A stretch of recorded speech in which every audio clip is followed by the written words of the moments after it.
யோ நானும் 1000 பேத்த பாத்துருக்கிறேன். ஆனா உங்கள மாதிரி ஒரு தில்லாலங்கடியை நான் பார்த்ததே இல்லைண்ணா. சோசியல் மீடியால வீடியோ போட்டு ஒட்டுமொத்த குடும்பத்துக்கே எம்எல்ஏ சீட்டு கேட்டிருக்கீங்களே. எப்பா டிவி கேக்காரங்களா? இவர் சும்மாலாம் உங்களை திட்டல, உங்களை திட்டியே அவரோட அப்பா அவரோட அண்ணன் அவருக்கு 3 பேருக்குமே எம்எல்ஏ சீட்டு கேட்டிருக்காப்ல அப்படின்னு நம்மளா நினைச்சுக்க வேண்டியதான். எங்களை திட்டியே எம்எல்ஏ சீட்டு கேட்டுட்டியே அப்படின்னு அவருக்கு கமெண்ட் வந்துகிட்டு இருக்கு. விஜய் திட்டினாலும் இந்தாப்பா எம்எல்ஏ சீட்டு அப்படின்லாம் தூக்கி கொடுத்துட மாட்டாங்க.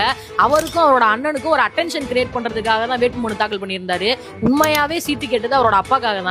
அவர் அப்பா இப்படி என்னதான் பண்ணிருக்காருன்னு சும்மா புரட்டி பார்த்தோம். வாழ்க்கையில 3/4 நாள் ஜெயிலுக்குள்ளே தான் இருந்திருக்காப்ல. 1980 கிளை செயலாளரா தன்னோட பயணத்தை ஆரம்பிச்சவரு. 1986 நடந்த இந்தி திணிப்பு போராட்டத்துல அரசியலமைப்பு சட்டம் பிரிவு 17 எரிச்ச குற்றத்துக்காக சேலம் சென்ட்ரல் ஜெயில 65 நாள் இருந்திருக்காப்ல. ரயில் மறியல் போராட்டம் பண்ணி இந்திய எழுத்து எல்லாத்தையுமே தார் பூசி அழிச்ச குற்றத்துக்காக 15 நாளும், திமுக விவசாயிகளுக்கு எல்லாத்துக்குமே இலவச மின்சாரம் கொடுத்தது அதிமுக 1991 ரத்து பண்ணதுக்காக போராட்டம் பண்ணி அதுக்கு ஒரு 15 நாளும், 2001 அரசியல் நோக்கத்துக்காக கலைஞரை கைது பண்ணதை எதிர்த்து போராட்டம் பண்ணி அதுக்கு ஒரு 15 நாளும், 2004 திமுக பொதுக்கூட்டத்தில் ஏற்பட்ட பட்டாசு விபத்துல அதிமுக கேஸ் போட்டதுனால ஒரு 25 நாளும் போய் ஜெயில இருந்தவர். இதெல்லாம் போக ராஜீவ்காந்தி கொலை வழக்குல திமுக தான் காரணம்னு திமுக காரங்களோட வீடுகள் எல்லாத்தையும் அன்னைக்கு இருந்த எதிர்க்கட்சியினர் எரிச்சாங்க. அதுல இவரோட வீடுகளும் கடைகளும் எரிக்கப்பட்டிருக்கு. அரசியல் இது எல்லாத்தையும் தாண்டி ஒரு கட்சிக்காக இவ்வளவு தூரம் உழைச்ச ஒருத்தர் சீட்டு கேட்கறது தப்பு இல்ல. அப்படியே அவருக்கு சீட்டு கொடுத்தாலும் அதுவும் தப்பு இல்ல.